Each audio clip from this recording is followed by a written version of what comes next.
Hello everyone, welcome to this new video lecture series on Introduction to Data Science. Now this session is divided into two parts. So first we shall see the agenda of what we have in store today in part 1. We are going to briefly look at what is data science. Then we shall have a close look into the difference between data and information. We'll also have a close-up on who a data scientist is, and we shall justify the need of data science and formally close this session. Now, what is data science? Before we actually understand what is data science, first let us break this word data science. It composed of two parts. One is called the data and the second one is called science. So what is data? Data is simply a fact. You know what a fact is. For example, if I ask you to give me a mobile number, you're going to repeat your 10-digit mobile number to me. It's a fact. Or if I ask you the PIN number of the location where you are staying, you're going to give me the PIN number. So that's a fact.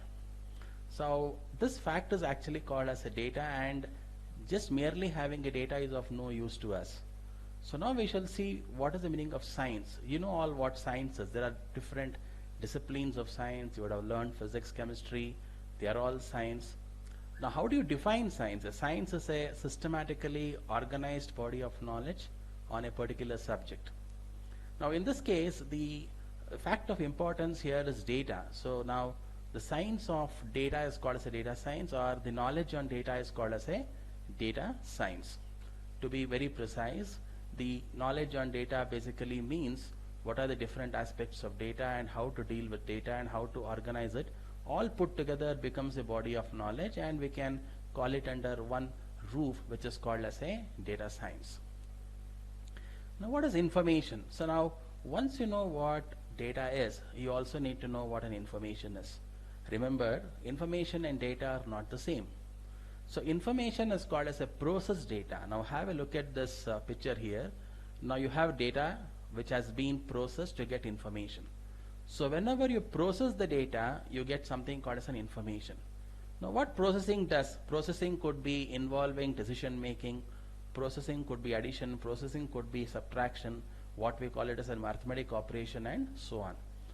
So if you want to really give you an example of how a data is processed into an information, let's say that you have marks of 4 subjects of a particular student, marks of a student by name Anil who has scored some marks in physics, chemistry, maths and biology. So he has got 18 physics, 18 maths, 18 mathematics and 18 biology.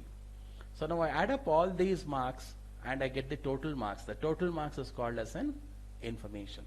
So when you process the data becomes information, and the information becomes meaningful.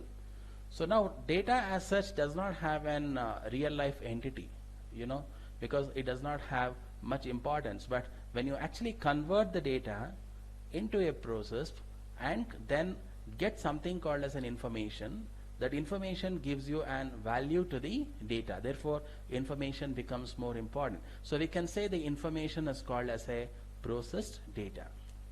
Now we shall see what is data science all about. So data science is about few important steps. It involves extraction, preparation, analysis, visualization and maintenance of information. Now to understand these things, let us take a classical example of COVID-19 cases. Now we are in the process of lockdown. So you know what happens during the lockdown. Government has given clear orders that you need to get the clear information about the number of COVID-19 cases which is being transpired by the medical department. So what they basically do is they extract information from all the districts of Karnataka, and each district would be divided into a number of zones. So probably they would be sending emails to the Department of Healthcare from various zones. So the data comes from all places. For example, you get data from Mandya, you get data from Hubli, you get data from Dharwad. Like this, you get data from all places, and you take this data and put it in one common place. Now that is called as preparation. Extraction is getting the data, and preparation is assimilating the data and cleaning the data. What is the meaning of cleaning the data? The data which is not required for data analysis for COVID cases need not be actually considered. This is called as a cleaning process. Now once we clean the data, we perform analysis on that particular data, and the analysis consists of analyzing the data in terms of the number of cases which has increased, the number of cases where the zone is in the red zone or a green zone or an orange zone, through various visualization techniques. Now the visualization could be on a plot, it could be a bar graph, it could be a pie graph, or it could be a scatter plot, and finally we are going to do the maintenance of the information. So you will understand this process well when we actually do programming, but right now you just understand that these are some of the stages which are involved in data science. Now who is a data scientist? A data scientist is a professional responsible for collecting, analyzing and interpreting extremely large amounts of data. Now this data scientist has become the buzzword in the market today, and there's a huge demand for data scientists in the entire world as well as in India alone. Bangalore has really become the hub for data scientist recruitment. We will talk about the number of job opportunities of the data scientist and the other details in my next session. But right now understand that a data scientist is a professional responsible for collecting, analyzing and interpreting extremely large amounts of data. Now what is important here is large amounts of data. Now we are not talking about bytes or gigabytes or terabytes of data. We are talking about huge voluminous amount of data, and you will understand the amount of volume in the next few slides. Now a data scientist specializing in data science not only analyzes data but also uses machine learning algorithms to predict future occurrences of an event. Now the data scientist has got dual responsibilities. The one responsibility is not only analyzing the data, but he is also going to predict the outcome of what is going to be the next scenario, or how the data science can be actually used for analyzing the data and predicting the outcome. Now to give you a solid example, let's say that you have a company where you have employed a data scientist there, and the company is into marketing of some sales of a product. Now the data scientist would analyze how the products have been sold over the years, and looking at the performance, he can also predict what would be the sale of performance of the sales of the product in the next 3 or 4 years. Now that is called as a prediction, and this is exactly what you mean by machine learning. So a data scientist would also deal with machine learning. So we shall talk about more of machine learning algorithms in my future lecture series on our programming. Yeah, we were talking about the volume of data, and we know that the data scientist basically deals with huge volume of data. Now have a look at this particular bar graph. Now this bar graph shows about data explosion. Now we all know what population explosion is. Now very important concept here is also called as a data explosion. So a data explosion is nothing but how the data has been growing over the years. So 2008 we had around say probably around 2 zettabytes of data, and 1 zettabyte data itself is very huge. It's around 10 to the power of 21 bytes. So that's big. That's really big. So now 2020, we are in the current year, we are talking about say somewhere in the range of 44 zettabytes of data. That's really big. So to handle these high amount of volume of data, we basically require a data scientist, and he deals with data science. Now what is the main responsibility of a data scientist? What and all work he does? Now look at this pie graph here.